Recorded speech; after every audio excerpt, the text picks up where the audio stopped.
皆さんこんにちは。フランスの夏、日差しが強くて歩くのも大変ですよね。そんな時におすすめなのがひんやりと涼しいお城の見学。今回は南西フランスの小さな町にある美しいお城をご案内します。さらにお城のすぐ近くにあるお気に入りの高級ショコラトリーでぜひ皆さんにも食べてほしい一品もご紹介します。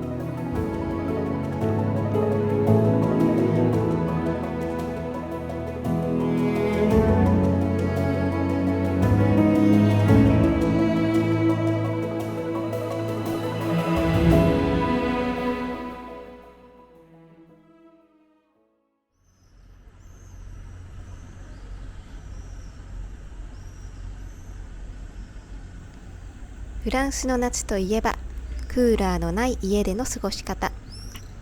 以前そんな夏の様子を動画にしたこともありましたが、こちらに暮らして9年目の今でも猛暑日にはなかなか慣れません。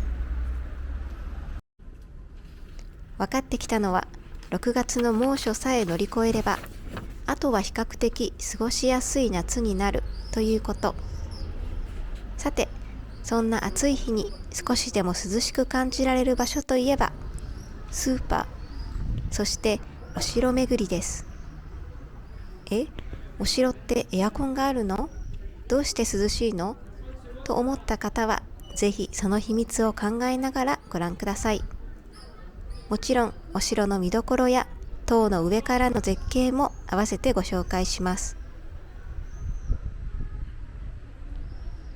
今回訪れたのはドルドーニュ県の南に位置するロッテガロンヌ県の小さな村デュラス。そしてこの村にそびえるのがジュラス城です。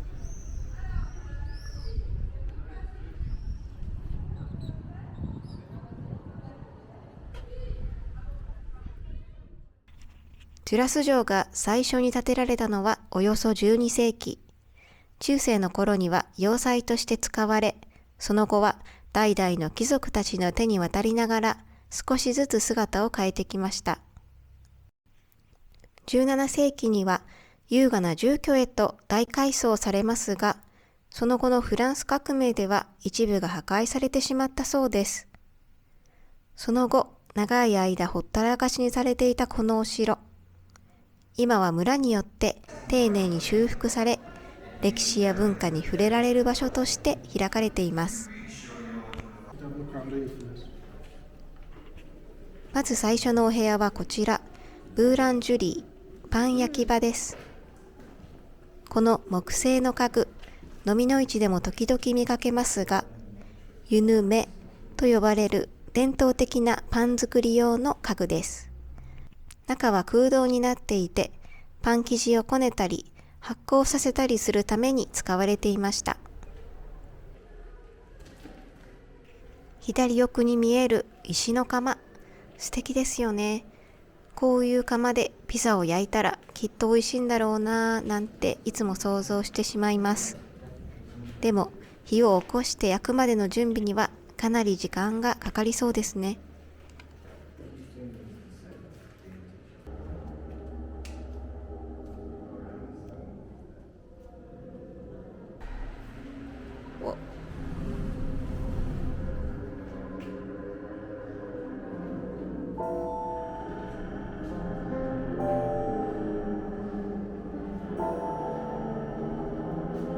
I guess next here やろ。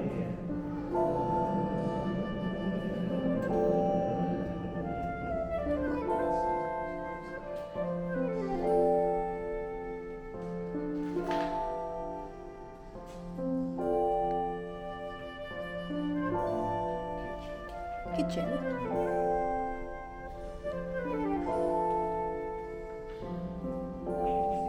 見てください。この巨大な木製の機械、何をするものだと思いますか？どうやらこれは19世紀から20世紀にかけて使われていたリボンを折るための機械だそうです。すごくない？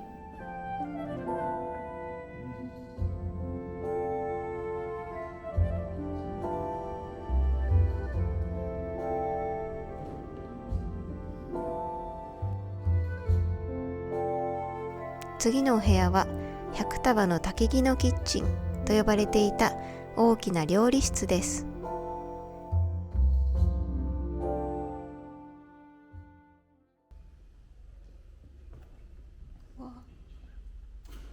おう、ほんまや。うわ中でも目を引くのが一番奥に見えるこの大きな暖炉。今ちょうど電気がついて回り始めましたね。3つに仕切られたこの暖炉では、なんと丸ごと牛を1頭焼いたこともあったそうです。焼き上がるまでには約15時間。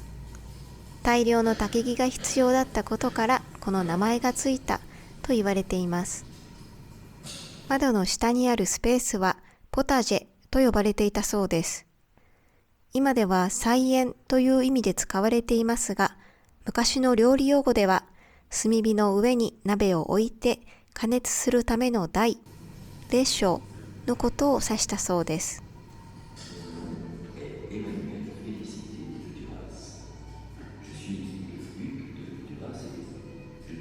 当時は豚肉や鶏、川魚を使った料理が多く、18世紀にはフォアグラも人気だったとか。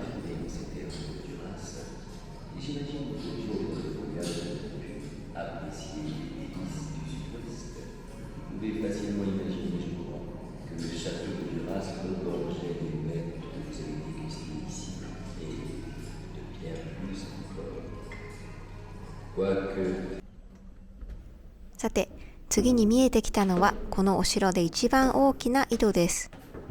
どれぐらい深いと思いますか？ちょっと中を覗いてみましょう。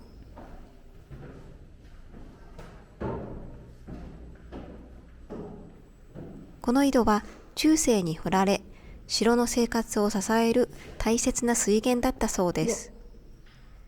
井戸の奥に見える小さな丸い光は、井戸の上に設置されたライトの反射です。あんなに遠くに見えますね。おそらく深さは約30メートルほどみたいです。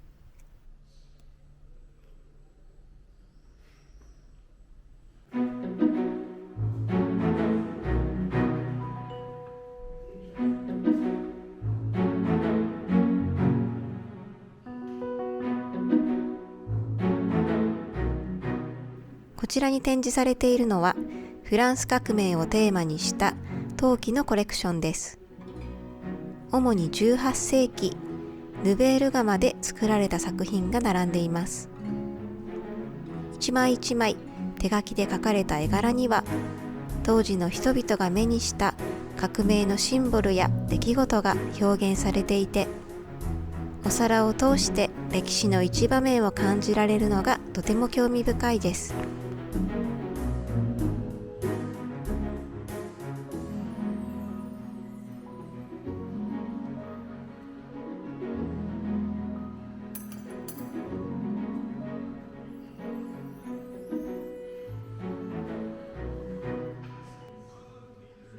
こちらのマネキンがかぶっている赤い帽子、見覚えのある方も多いかもしれませんね。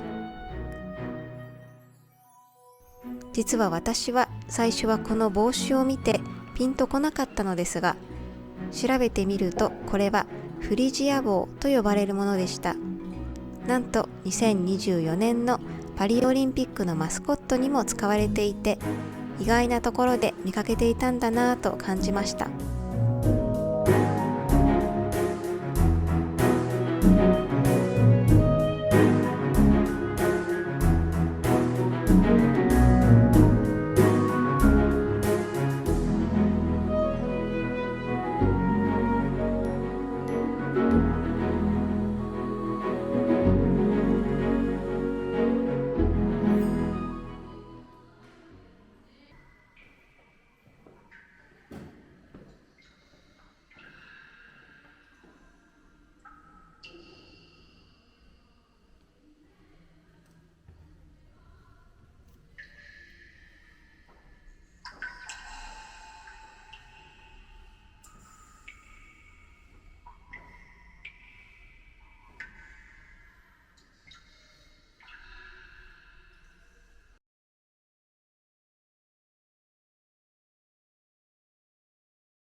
次はこちら、鍛冶屋の部屋です。ここでは昔、金属を打ち鍛えて道具や武器を作っていました。左手奥に見える火に風を送る道具、すごく大きいですね。これはふいごと呼ばれるもので、火力を強めるために使われます。小さなサイズのふいごは飲みの市でもよく見かけます。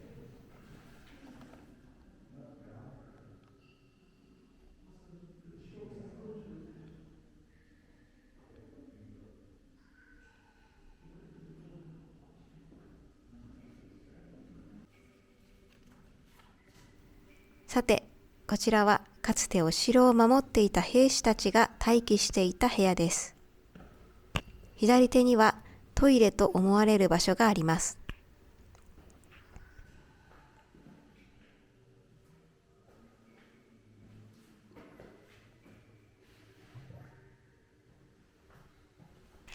こんなに小さな穴から外の様子を見張ったり、敵に攻撃したりしていたんですね。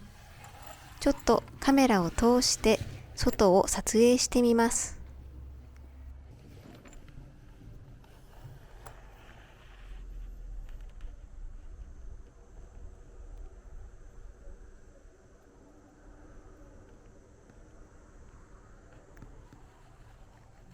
思っていたよりもあまり景色は変わりませんでしたね。How does this work? So you've got a dice, which is what he's putting on. Oh, is it? And you've got five. Then you pick up a piece and put it on. A five? Another five. So if I go.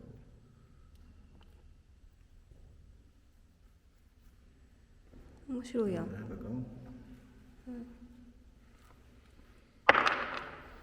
4。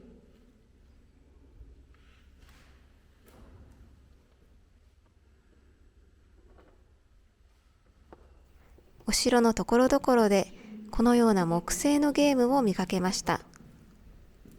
こちらにはジャパニーズビリヤードと書かれていますが、実際には日本で生まれたものではないようです。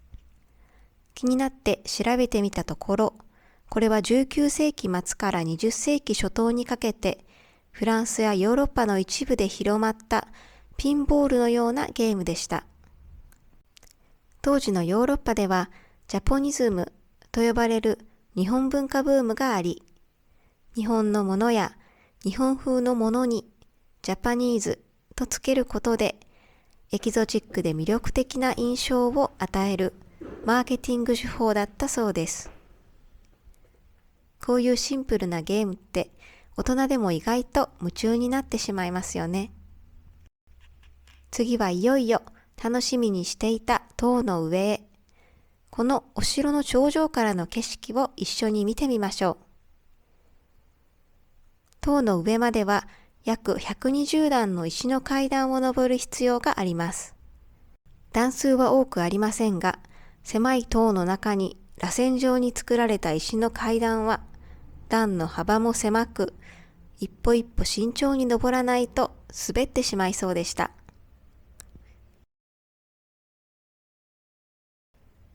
頂上に着きましたよ。わお。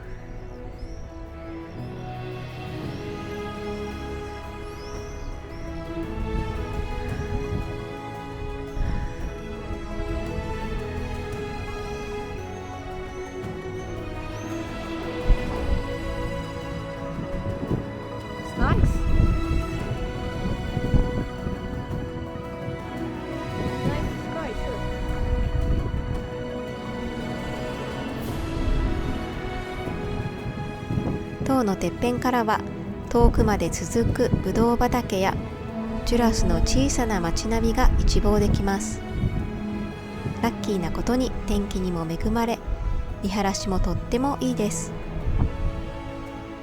下を見下ろすと一番初めに歩いてきた中庭が見えますね。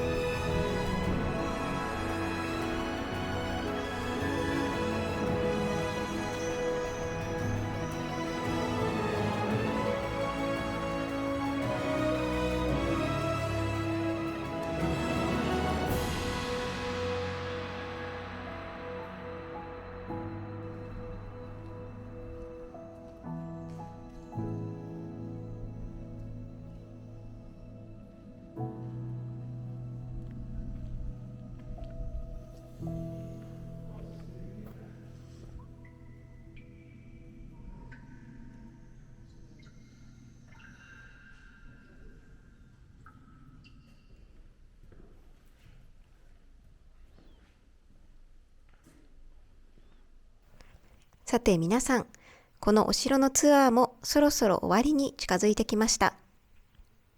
最後にいくつかの展示エリアがあります。今回の動画では、お城の中で私が特に気になった場所を中心にご案内しました。実は一番じっくりと見入ってしまったのは、公爵の寝室、大広間、ダイニングルームなど、アンティーク家具が詰まった美しい部屋でした。残念ながらこれらの部屋はすべて撮影禁止だったため、今回は映像でご紹介することができませんでした。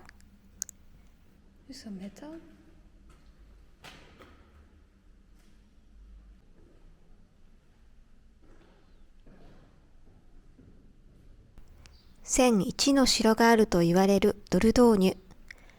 私が暮らしているこの地方では、お城巡りが何よりの楽しみです。どのお城もその時代の暮らしが垣間見える展開になっていて、歴史に触れるような体験ができます。そして昔のお城は石造りでとても分厚く、外の熱を遮って室内を涼しく保ってくれます。さらに天井が高いため空気がこもりにくく、夏でもひんやりとした空気を感じられます。暑い季節にはぴったりのアクティビティですね。